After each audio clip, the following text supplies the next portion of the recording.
Well, good morning, everyone. Thomas Montgomery here. We get together most weekday mornings at 8 o'clock Central to talk about strategies, tips, techniques, share success stories, and essentially talk about the grant and how it can assist you and others. There's been some significant changes or enhancements that I wanted to bring to your attention to make it easier for those of you that are looking to help others and get paid. So two changes to speak of, one of which we brought up recently, which is if you just simply want to refer people in, that's all you want to do is just refer people in. You can go to the chapmanloanprogram.org, as I'm sharing here. You can drop their information in here, of course, list yourself as the referral source, and then our team will pick it up and take the client from there. So that way you don't have to go get them under contract. You don't have to really do much. You just refer them in. And for that, you make $1,000 each time that you do. So that is one, I guess, point I needed to share with you, but we brought that up earlier this week. The bigger issue is we have a big deal that we're about to publicly announce. And so it's a national organization. So we're needing more people to teach workshops. So if you or anyone that you know would consider teaching, which is down here, the 10 mistake workshop, we need your help. So we'll set up the workshop. If you want to teach it in person, we need in-person sessions around the country for this group. If you'd rather teach it online, we're needing help teaching it online. The deal with this new national organization, and I'll get you all the details once it's finalized, is this. We're expected to provide face-to-face workshops across the country. So again, if you're willing to teach, we'll set up the workshop, you go teach. You don't have to worry about anything else. And then also online. Now get this is crazy what they asked for, but we agreed to it. They wanted regularly scheduled online workshops, again, teaching this 10 mistakes. Well, that makes sense. But when I say regularly scheduled, here's what is in the contract with them. We're going to be offering the 10 mistake workshop every hour on the hour, 7 days a week. Think about that. So 24 workshops a day, whatever 24 times 7 is, 150 or so per week. Now, I know it sounds kind of crazy to have a workshop at 4 a.m. or at 2 a.m. or 11 p.m., but different people have different schedules. This is a huge group. So that's what we're needing to do is we're looking for your help. If you're willing to get paid, of course, you're not volunteering, to teach workshops either in person in your community. We just need one person per community. So let us know if you're willing to do that, and we'll work with you on that schedule. And or if you're willing to teach online. Online is literally going to start being hour on the hour every day. Now, we expect, based upon their projections, they expect an average of 13 people per workshop. I don't know how they come up with that number, but that's what they said. Could be more, could be less, right? There's no guarantee. So let's say that you scheduled to teach 7 p.m. tonight, for example. There might be 52 people on the workshop, or there might be 5 people on the workshop. I mean, we can't guarantee how many people will be on the workshop. But if you're willing to teach in person or online, please reach out to us. Let us know, and we'll start putting that schedule together. So we want to make it simple. So we will set up your workshops. If you want to teach it in person, great. We'll do that for you. You want to teach it online, great. We'll set that up for you. We just need more instructors, more financial literacy educators. And again, if you're not familiar with what you would teach, there's no surprise. It's the 10 mistakes. So let's pause for a second before I do the normal spiel about the grant and the startup program and how we help create fundable businesses. I mean, we've all heard that probably about 100 times, but who has questions on the teaching portion? Would any of you be willing to help teach in person or online? Okay, Andrew's asking a question about payment. So you'd be paid the $1,000 per, because you won't be responsible for setting up the workshop. You won't be responsible for contracting with the client. Now, if you want to do those things, you can, but what we're talking about for this initiative, all of that's been kind of set up. So you would teach the workshop. You wouldn't have responsibilities for enrolling clients. All you would do is after the workshop, just simply feed the folks in that have attended, because we're not going to be able to be on every workshop, right? If it's 3 in the morning or 5 in the morning or 7 in the evening. So this does a couple things. I think number one, it really legitimizes the type of momentum that we're seeing, the need for what we do with financial literacy in the marketplace. But frankly, it also removes the excuse. We've had some of you, not most of you, not many of you, but some of you said, hey, I'm too busy. I don't have time to teach. It's like, well, wait, if we set up the workshop for you and you can pick the time of the day, literally any time of the day, because we're going to be doing this at the top of the hour, every hour, 24/7 going forward, we kind of start to run out of excuses of why we can't teach. So Emmanuel says he's willing to teach. Great. Emmanuel, you didn't let me know if you wanted to teach in person or online. We'll need to find that out. And then those of you that are willing to teach in person will need, and you'll want to email it to us so we have record of it, what your geographic area is. So let's say that you're in Columbus, Ohio. Are you willing to also go to Cleveland to teach or not? So that's what we got to get our arms around. We kind of got to get this faculty put together. Whom of you are willing to teach these workshops that we'll set up? If you're willing to teach it, will you teach in person and or online? And if it's in person, what's your geographic area? If it's online, what slot or slots do you want? And then we'll get it assigned. So it's a great opportunity, right? I mean, you'll make a lot of money, but that's really not the issue as much as how can we help individuals understand the formula for funding? Because if we follow this checklist, we applied for the grant, we received the grant, and through that we do the startup business funding package, and we know what it takes to have a fundable business, right? It's not a mystery. So first, we need to have a unique business commercial address.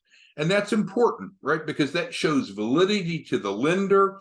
And there's other considerations that we could go into, some of which is addressed down here.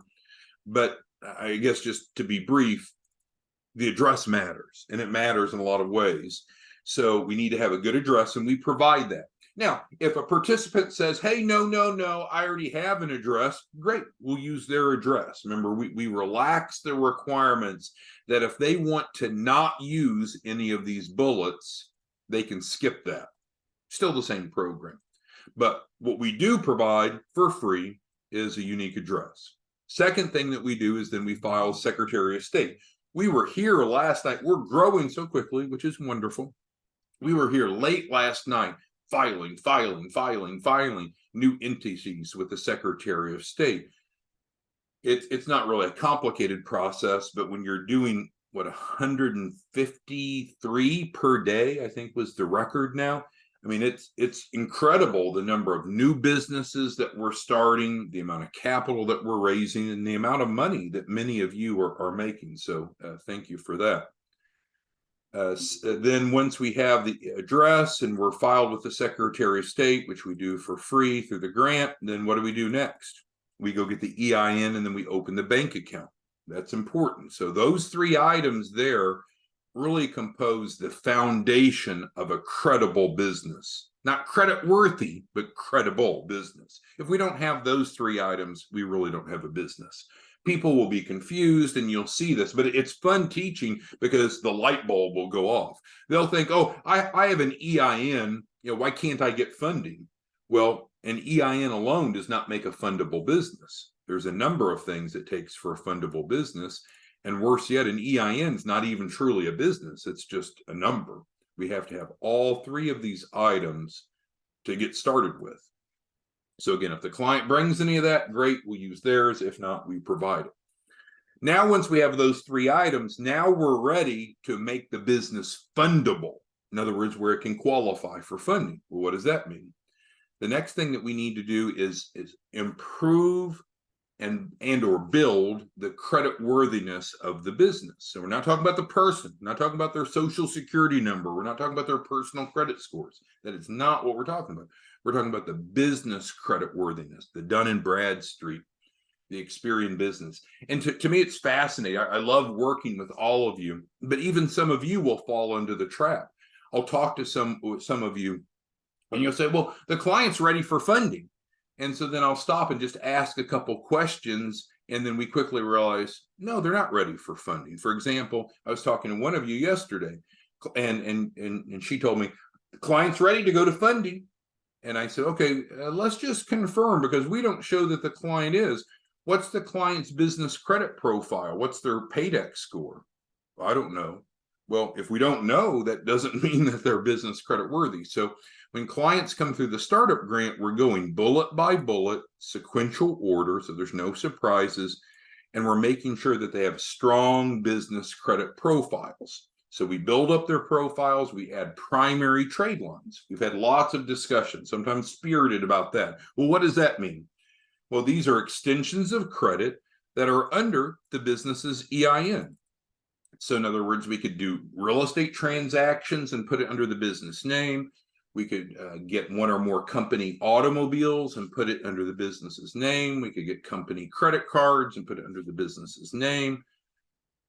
We could even do net 30s or what have you. But the bottom line is, we need, for a business to be fundable, it needs to reflect that it has had access to credit and paid as agreed. It's not a long process. Businesses build credit fast as compared to consumers. Businesses also can get a lot more money than consumers. So that's why we're doing business funding. So with that, that's what we do here. And sometimes people think it's something less than what it is. It's like, well, oh, these aren't real, right? They just show. No, these are real. If it's a business credit card, it's a business credit card they can go use. If it's a business automobile, it's in their driveway or in their garage that they drive. It's not something fishy. It's actually opening trade lines under the business that they use that strengthens the credit profile. Then the last thing we need to do to have a fundable business is to make sure we have strong financials. This is where a lot of entrepreneurs, if you're teaching this, this is where people will be amazed, maybe more than anything else. They'll like to hear about primary trade lines. They get excited about that. But strong financials for a new business, well, we can call it a startup business. Some people think, well, no, you can't have that. It's a new business. Well, that's crazy talk. We're going to make sure that the business has a balance sheet, a strong balance sheet, and has collateral. And so, in fact, at no cost, we're transferring over $10,000 in assets to put on their balance sheet. So we have collateral. They're in the form of receivables, and then we turn around and help them liquidate that to turn that into cash. So in short, as we've talked about many times before, this is what it takes to have a fundable business. Whether they want to work with you and I or not, this is what it takes to have a fundable business. When you all are out teaching, which we're asking you to consider doing, we don't just hit them over the head, because no one wants to go to a sales presentation. Have you ever been on vacation at a hotel, at a Marriott or a Hilton, and they try to get you into a timeshare presentation? Pretty much no one wants to be sold. But if we can educate them on what it takes to have a fundable business, then we can gently roll into, oh, by the way, we did receive a grant and it can assist you in doing that. So if you've not viewed this or not viewed it carefully, go ahead and watch it. And I think you could imagine yourself teaching it. So then the bottom line is, once we have a fundable business, then we can go to funding, right? That's the goal, to have a fundable business, is to go to funding. There's many different ways, places, types of funding that we can go after. The Chapman Fund is one of those. The Chapman Fund we like for a few reasons, one of which is it's from a taxing authority, which means it's easier to get. We don't have to go to a bank and jump through the underwriting for a bank loan. So there's many good things to love or like, at least about the Chapman Fund. One constraint that we always have to be transparent about is that it has a hard cap. We can only get up to $250,000 through the Chapman Fund. So with that, the Chapman Fund is really great for working capital, just liquid cash. And so I was talking to someone, I think it was Eric yesterday, who's on the training. For Eric's client needed some equipment financing. And so we're using a different source for the equipment financing. And then I suspect what we'll do is we'll turn around and you end up using the Chapman Fund for working capital. So the Chapman Fund is outstanding. It's just one example of a funding source, but it does cap out at $250. So what do we do if we need more than $250? We can use this as an initial tranche and go on to a different lender for another tranche, and or we could even go through the process multiple times. If you're a prospective participant, we make it real simple. There's a two-step process to participate, but I think most of you are our distribution partners. And with that, what's important to know is that you should have been onboarded. If you've not been onboarded, you need to call us or email us and let us know, hey, I'm not onboarded. So we'll fix that. Once you're onboarded, you have editable documents. You'll have an editable version of the PowerPoint. You'll have an editable version of the proposal. You have an editable version of the press release. You have an editable version of the client agreement. So as a what we call branch office, it's private label. You're able to go out and market under your brand, your branding, if you wish. Or again, if you want to keep it real simple, or if you need simple, or you want to start simple, what you can do is just simply submit people in here. And Brian, who is unfortunately not on the Zoom this morning, he usually listens to it afterwards. He has 30 people today. He says, according to this morning, that he's going to be feeding in. So what Brian likes to do, his approach is a little different, very effective, but a little different.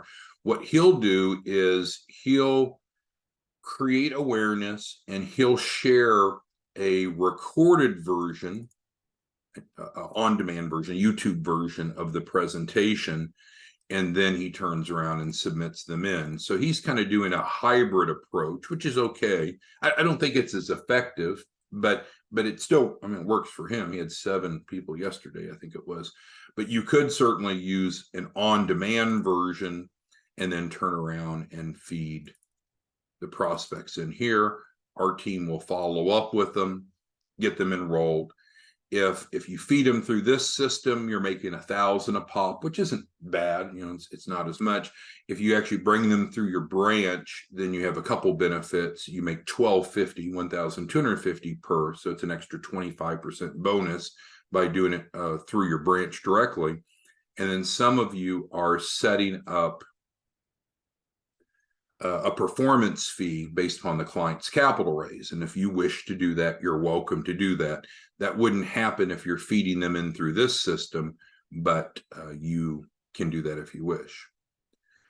All right, Felicia's asking about funding sources. So let's go ahead and pull that up. List of banks. So Felicia wants a list of banks. And I guess these would be in Texas. Here we go. List of largest banks. So Felicia, you're looking for a list of banks. So I just went to Wikipedia here and you can see a list of banks. I don't know if this is terribly helpful, but you're asking for that. So JP Morgan Chase, Bank of America, Citigroup.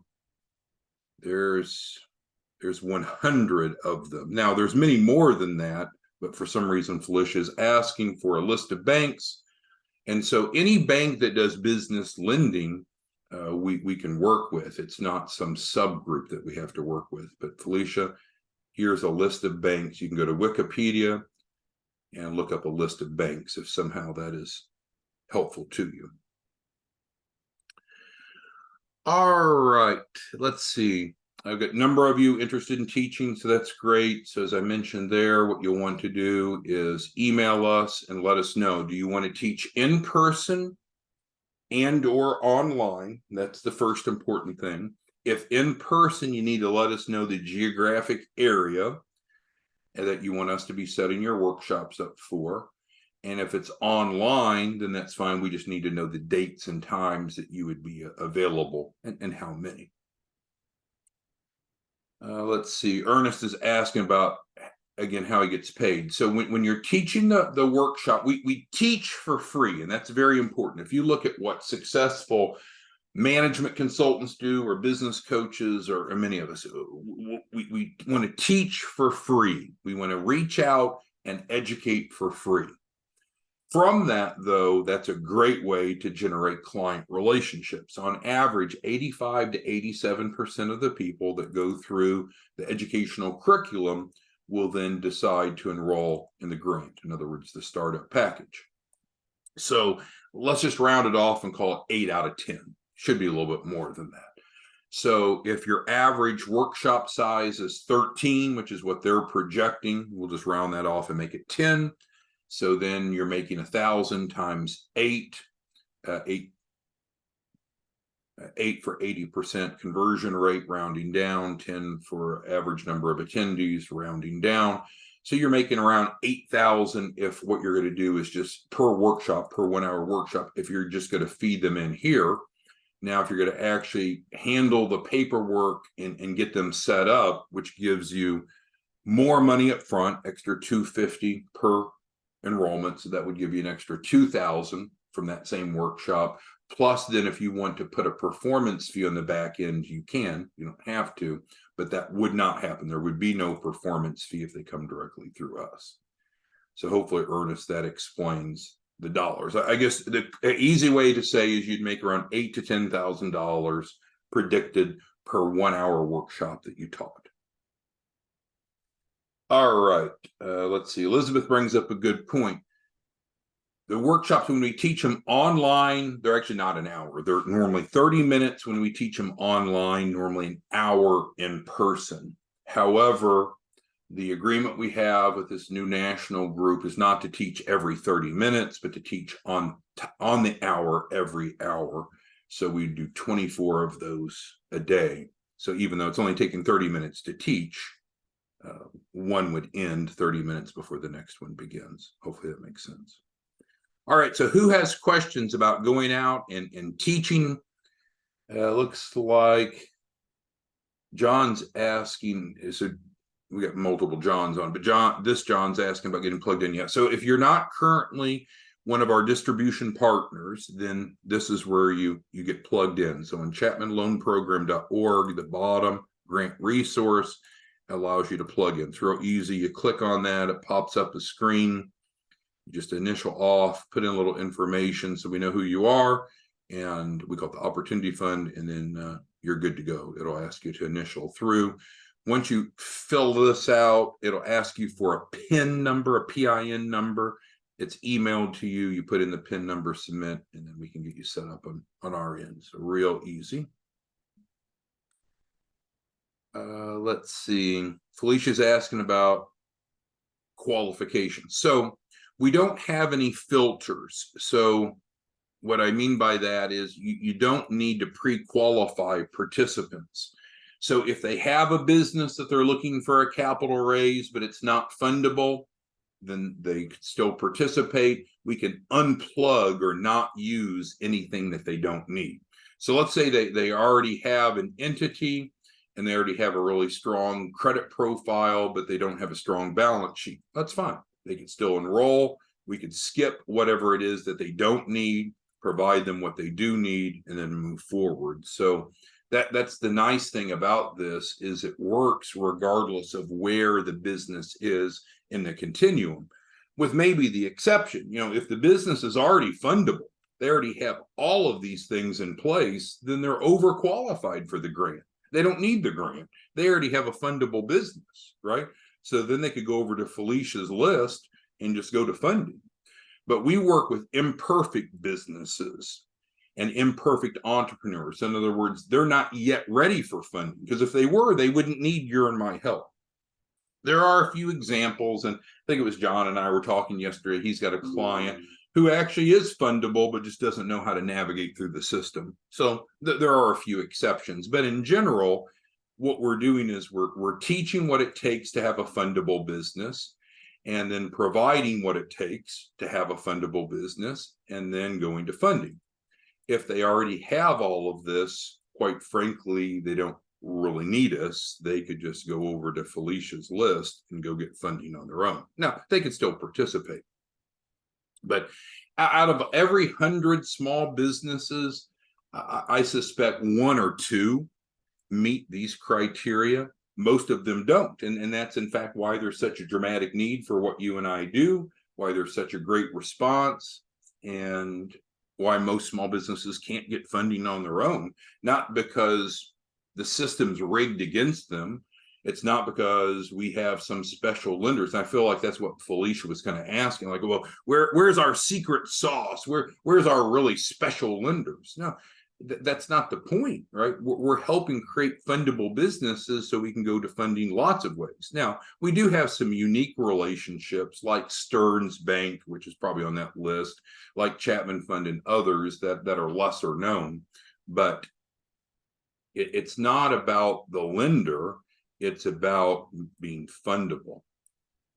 That's what we have to keep reminding clients, because that's what they're thinking, right? Even if they come to your workshop, before you teach them, they're like, okay, well, just tell me which is your special bank so I can go get funding. Well, it's not a special bank. It's about you having a fundable business. Do you have a fundable business? And if not, that's what we can help them with. Hopefully that's clear. All right, is there anything that I missed? You obviously can reach out to us individually, one-on-one, phone, email. We get together most weekday mornings. We'll be back tomorrow. You can come back and listen again. But at some point, frankly, it's less about attending these workshops or these Zoom webinars every day, and it's more about implementing, right? So if you're looking for capital for yourself, follow the 2 steps. It's crazy simple. If you're looking to get paid to help people, come down here and plug in, right? It's action that generates results, not really just talking more about it. And I think some people, not you, but some people, they're more comfortable just talking about it than taking action, but we're not going to get results from talking about it. Now, if you have questions, we need to answer the questions. But if you need funding, it's step 2. If you want to make money helping people, it's right here. I mean, that's really the end result of what we need to do. All right. Well, thanks, everyone. We'll see you back tomorrow morning. Let us know if you're willing to help us teach, and we'll get you plugged in. Thanks, everyone. Bye.